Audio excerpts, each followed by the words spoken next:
परमेश्वर के नाम की महिमा हो। सबको जय मसीह की। आज हम देखेंगे भजन संहिता 115, एकमात्र सच्चा परमेश्वर। इसकी पहले ऐसे शुरू करते हैं, हे यहोवा हमारी नहीं वरन अपने ही नाम की महिमा अपनी करुणा और सच्चाई के निमित्त कर।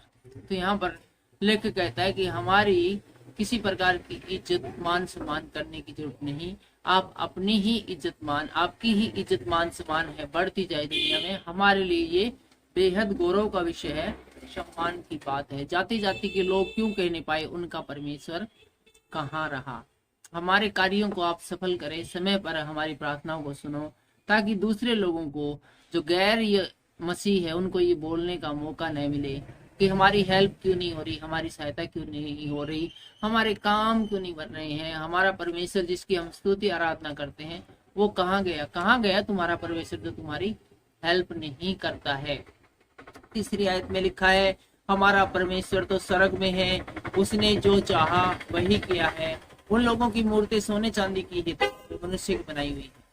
तो यहाँ पर लेखक खुद ही बताता है कि हमारा परमेश्वर है वो कहीं भी नहीं गया। हमारा परमेश्वर तो स्वर्ग में रहता है और जो परमेश्वर को भाता है वही बनाता है। लेकिन तुम लोगों की जो मूर्तियां हैं वो सोने चांदी की तो है, सोना चांदी एक कीमती धातु है, उससे बनी हुई मूर्तियां हैं, लेकिन वे बनाई तो तुम्हारे खुद के हाथों की है। उनके मुंह तो रहता है परंतु वे बोल नहीं सकती।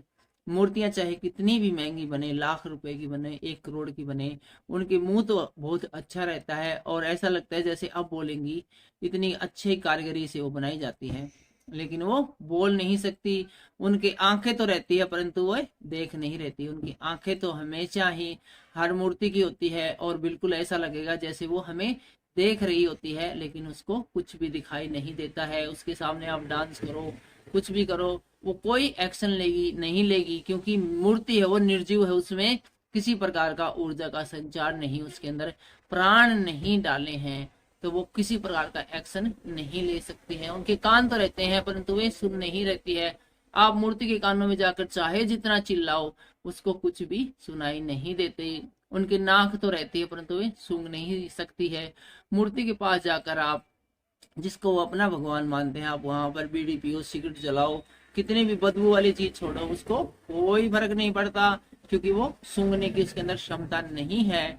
और 7वीं आयत कहती है, उनके हाथ तो रहते हैं परंतु वे स्पर्श नहीं कर सकते हैं। मूर्तियों के हाथ भी ऐसा लगता है जैसे बिल्कुल सजीव हो, लेकिन वो स्पर्श नहीं कर सकते हैं। अपने हाथों से वो मूर्ति कोई भी एक्शन नहीं ले सकती है, किसी प्रकार की कोई क्रिया प्रतिक्रिया नहीं कर सकती है। उनके पांव तो रहते हैं परंतु वे चल नहीं रहती है।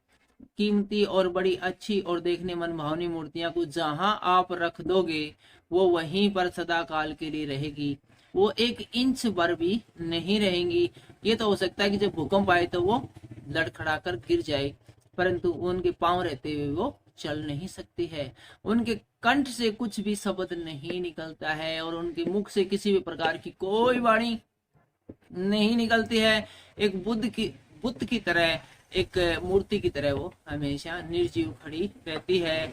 जैसे वे हैं वैसे ही उनकी बनाने वाले हैं। जिस प्रकार की ये मूर्तियां हैं, अनमोल है, बेजान है, देख नहीं सकती, सुन नहीं सकती, बोल नहीं सकती, चल नहीं सकती, जिस प्रकार ये किसी काम की नहीं, इसी प्रकार इसके जो कारीगर है वो भी ऐसे ही है, वो भी किसी काम के नहीं है। और उन पर भरोसा रखने वाले भी वैसे हो जाएंगे। जो इन मूर्तियों पर भरोसा रखते हैं उनको किसी प्रकार का कोई लाभ नहीं, क्योंकि वो एक ऐसी मूर्ति के पीछे अपना टाइम खराब कर रहे हैं जो कि किसी भी लायक नहीं, कोई भी एक्शन लेने में सक्षम नहीं है, जो खुद अपना कार्य कुछ नहीं कर सकती।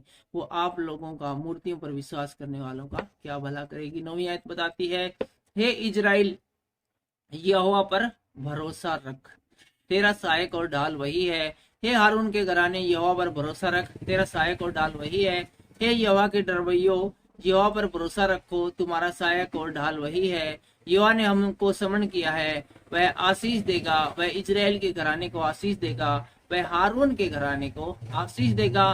क्या छोटे बड़े जितने यहोवा के डरवे हैं वह उन्हें आशीष देगा। यहोवा के मानने वाले चाहे कोई भी हो, अन्य जाति हो, यहूदी हो, इजरायली हो, किसी भी देश में रहते हो, छोटे हो बड़े हो, यहोवा परमेश्वर सबको समान रूप से आशीर्वाद देगा, अपनाएगा, उनके नाम जीवन की पुस्तक में लिखेगा।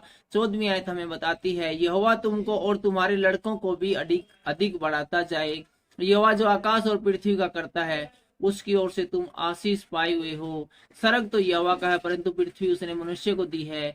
मृतक जितने चुपचाप पड़े हैं, वे तो यह की स्तुति नहीं कर सकते, परंतु हम लोग यह को अब से सर्वदा तक धन्य कहते रहेंगे। यह की स्तुति करो। आज के इन वचनों में फिलहाल इतना ही। मिलते हैं अगले वीडियो में, तब तक के लिए जय मसीह की जय हिंद।